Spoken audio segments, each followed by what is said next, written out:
गांव था। उस गांव में एक बरगद का पेड़ था। उस पेड़ पर एक झूला लटका हुआ था, लेकिन कोई भी गांव वाला उस झूले पर बैठने की हिम्मत नहीं करता था। एक दिन घसीटा और उसकी पत्नी निर्मला सो रहे होते हैं। तभी उन्हें खिड़की से किसी के रोने की आवाज आती है। इस वजह से घसीटा की नींद खुल जाती है। अरे, ये कौन है भगवान? लगता है ये आवाज उसी बरगद के पेड़ की तरफ से आ रही है। निर्मला, जल्दी उठकर देखो ना, आज फिर से वही रोने की आवाज आ रही है। हे भगवान, ये रोने की आवाज तो उसी झूले की तरफ से आ रही है। तुम डरो नहीं, मैं देख कर आता हूँ। फिर घसीटा खिड़की की तरफ जाता है तो उसकी आंखें फटी की फटी रह जाती है कि उसे झूले पर एक औरत दिखाई देती है। उस पर सफेद रंग की साड़ी पहनी होती है और रो रही होती है। निर्मला, जल्दी यहाँ आओ, झूले पर कोई बैठा हुआ है। निर्मला भी जल्दी से खिड़की की ओर जाती है और औरत को देखने लगती है। ये चुड़ैल तो नहीं जिसने इस झूले पर अपना कब्जा कर रखा है? तुम्हारा दिमाग खराब तो नहीं हो गया? वो सिर्फ एक औरत है। नहीं निर्मला, ध्यान से देखो, वो जमीन से 2 फुट ऊंची है और झूला झूल रही है। ये अवश्य चुड़ैल है। तुम रुको, मैं अभी बाहर जाकर देखता हूँ। अरे रुको, तुम्हारा दिमाग खराब तो नहीं हो गया जो खुद मौत के मुंह में बढ़ने के लिए जाना चाहते हो? मैं आपको कहीं नहीं जाने दूंगी। तभी वो चुड़ैल अचानक से गायब हो जाती है। ये सब देखकर घसीटा और निर्मला डर जाते हैं। और फिर घसीटा कहता है, देखा निर्मला, वो गायब हो गई। मैंने आपसे कहा था ना कि ये कोई आम औरत नहीं है। तुम सही कहते हो निर्मला, दाल में जरूर कुछ गड़बड़ है, तभी कोई इसके आसपास जाने में भी डरता है। इस झूले के बारे में हम सिर्फ अपने घर में बात करेंगे। फिर अगले दिन निर्मला की दीदी नीलू अपनी पत्नी समीर के साथ शहर से उसके घर आती है। अरे, तुम कहाँ हो? तुम अपनी बहन की याद कैसे आ गई? तो मैंने सोचा तुमसे मिलने आ जाऊं और समीर को गाँव भी घुमा लाऊं।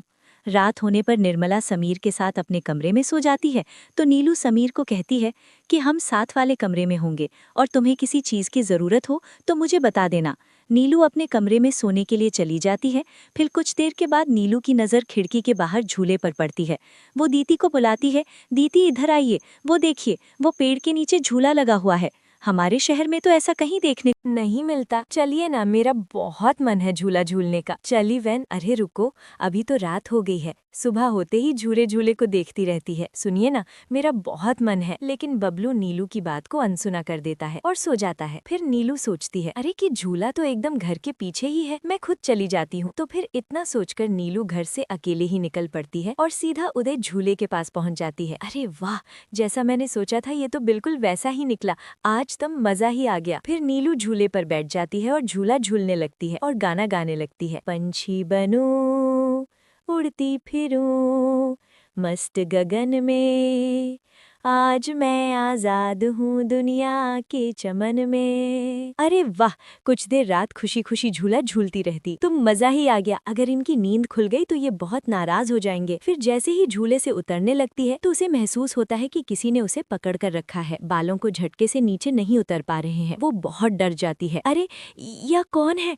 कौन है जिसने मुझे पकड़ कर रखा है? वो इधर उधर देखती है लेकिन उसे कोई दिखाई नहीं देता है। अब मच गई रे, मैं इस झूले से नीचे क्यों नहीं उतर पा रही हूँ? बचाओ बचाओ, कोई है? अजी सुनते हो, मेरी मदद करो। सभी नीलू की आवाज सुनकर बबलू की नींद खुल जाती है। निर्मला और घसीटा भी उठ जाते हैं और भागते हुए बबलू के पास आते हैं। अरे बबलू, ये तो नीलू की आवाज है ना, वो कहाँ है? तभी घसीटा की नजर उस झूले पर पड़ती है। उसे नीरू पेड़ के नीचे पड़ी हुई दिखाई देती है। भगवान, मृत्यु ना हो गया, नीलू झूले के पास कैसे चली गई? फिर भागते हुए झूले के पास जाते हैं। उन्हें नीरू वहाँ बेहोश पड़ी हुई मिलती है। हे भगवान, ये तुम्हें क्या हो गया है?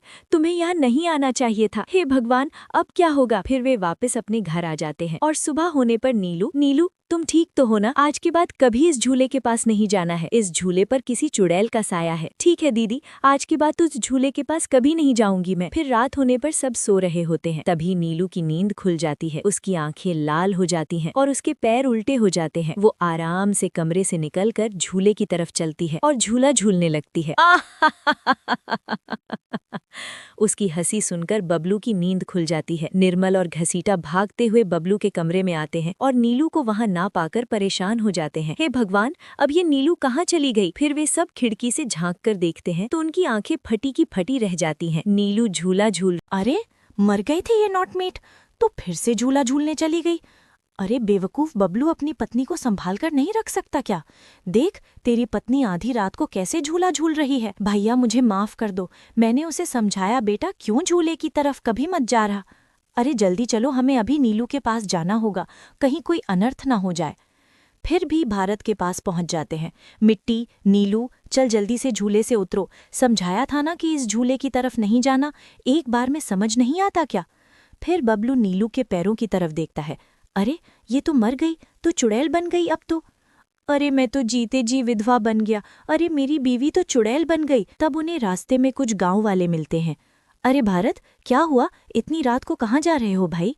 वो अपनी पत्नी नीलू शहर से आई थी और उसे ये बरगद के पेड़ के नीचे बंधे झूले पर झूल नहीं गई, उस चुड़ैल ने उसके शरीर पर अपना कब्जा कर लिया। भगवान, ये क्या हो गया? चलो हम सब मिलकर अभी वहां चलते हैं। वहां पर नीलू झूला झूल रही है, थोड़ा बहुत हास भी करती है। जब तक ये झूला अपने गांव में रहा तब तक इसने बहुत सारे लोगों को परेशान किया था।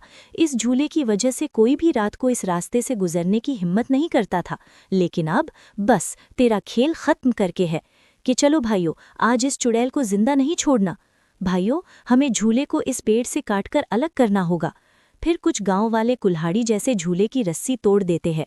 झूला टूटते ही नीलू नीचे गिर जाती है और चुड़ैल गुस्से में नीलू के शरीर से बाहर निकल जाती है। गांव वालों, ये तुमने सही नहीं किया, अब सब मरोगे। हाय, जल्दी से झूले में आग लगा दो, हो सकता है इस झूले के जलने से ये चुड़ैल भी मर जाए। गांव वाले झूले को आग के हवाले कर देता है। उस झूले में आग लगते ही चुड़ैल अपने मित्र में तपने लगती है। कुछ ही देर में वो एक भयंकर चुड़ैल जैसी लगती है और हाय हाय, मैं किसी को जिंदा नहीं छोड़ूंगी। अरे मर गई। गांव वालों, मैं यहाँ से जिंदा वापस आऊंगी। और फिर देखते ही देखते चुड़ैल जलकर राख